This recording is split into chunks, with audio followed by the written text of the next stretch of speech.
Today we're going to be talking about Mehron's 3D gel, which is a gelatin-based special effects product that you can use to create fake wounds, scars, and your own custom prosthetics. 3D gel comes in 3 different colors. We have a flesh, clear, and blood red.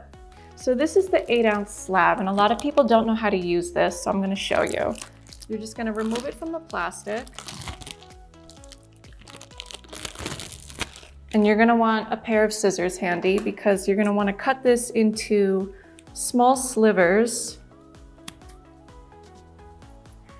And then once you have however many you'd like, you can take this and now cut it into small cubes.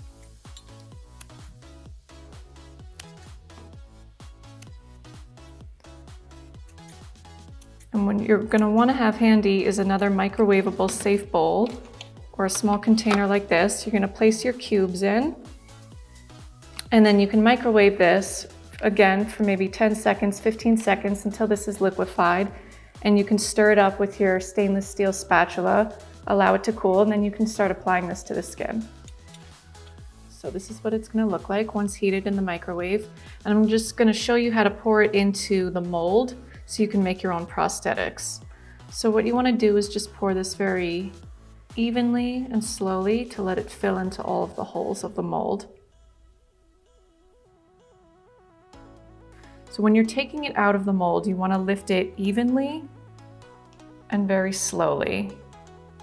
You want this to have set usually a few hours. If you have more time than that, it would be great if you could leave it overnight.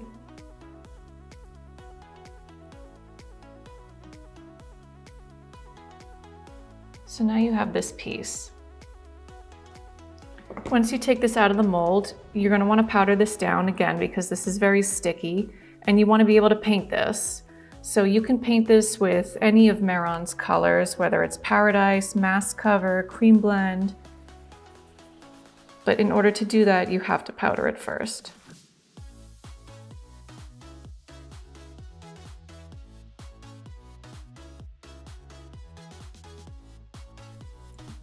So there you have it. Now you made your own custom prosthetic, and something like this you can cut. So I can take my scissors and cut this into the shape that I want and apply it to the skin to create mermaid scales or fish scales on a model.